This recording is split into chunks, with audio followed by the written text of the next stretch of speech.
Hey guys, Mr. Fogel here.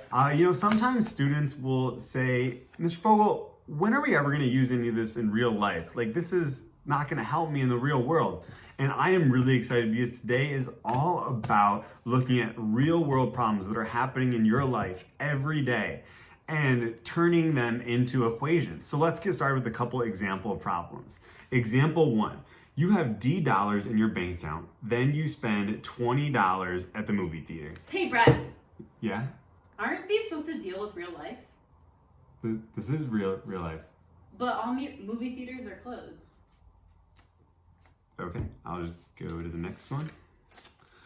All right, you spend $40 each time you go to the mall. Brett, the malls are closed too. Okay. All right. Hopefully this one. You and 5 friends go out to eat at a restaurant.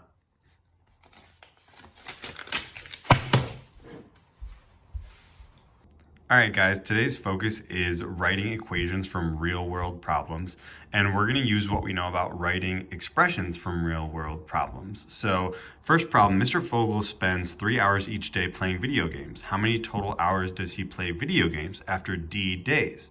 Well, how many hours would he play video games after 4 days? That's right, 12, because it's 3 hours each day, so 3 times 4 is 12. But it says D days, not 4 days. So we would do 3 times D, but we just write that as 3D.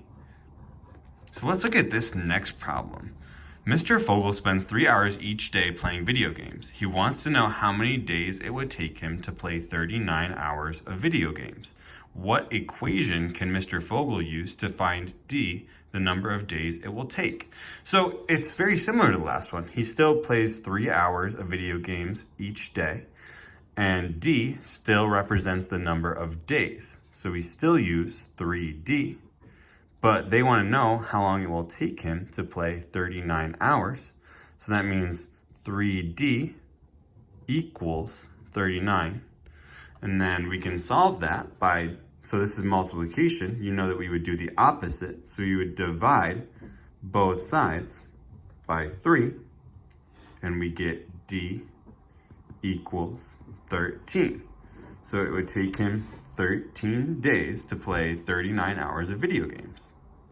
All right, let's look at another example. Mr. Sklar is super bored, so he opens a bag of candy. There are P pieces, and he splits them evenly into 7 piles. How many pieces are in each pile? So he starts out with P pieces and he splits them evenly. What does that mean? You're right, division. So he splits them into 7 piles. So that means our expression would be P divided by 7. Let's look at this next problem. Mr. Sklar has P pieces of candy. He splits the candy evenly into 7 piles. Each pile contains 6 pieces of candy. What equation can you use to find out how many total pieces of candy Sklar has? So just like before, he has P pieces and he's splitting it into 7 piles. So we still need that P divided by 7.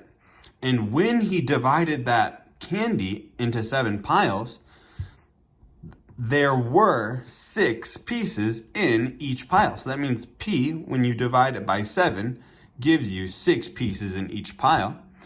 And now, if we want to solve this equation, so this is our equation right here, but if we want to solve it, so P is being divided, we would use the inverse or the opposite and multiply. So we would multiply both sides by 7, and we would get P equals 42. So our equation is P divided by 7 equals 6. And our answer to the equation is P equals 42. We can check really quickly because 42 divided by 7 equals 6. Awesome. All right, let's try one more problem, geniuses. Mr. Costalis planted 6 red roses and W white roses. How many roses did he plant in all? So to find out how many roses he planted in all, we would add the 2 amounts. That would just be 6 plus W. Okay, let's look at this problem now. Mr. Costalis planted 6 red roses and some white roses. He planted 20 roses in all. What equation can you use to find the number of white roses, or W, Mr. Costalis plants? So we know that he's still planting 6 red roses and some white roses, or W. So 6 plus W, but this time they tell us that all the plants added together equals 20. It says 20 roses in all. So that's our equation. Now, if they want us to solve that equation, let's see. W is being added by 6, so we would do the opposite, which is subtract by 6. And on this side, we would just get W. And then 20 minus 6 is, 14. So here's our equation, 6 plus W equals 20, and our answer, W equals 14. Hey guys, I hope those examples helped. This lesson can be a little tricky, so when you're working on it, please feel free to message us on Schoology. We can help you. We are your teachers. Okay? So good luck. Bye guys.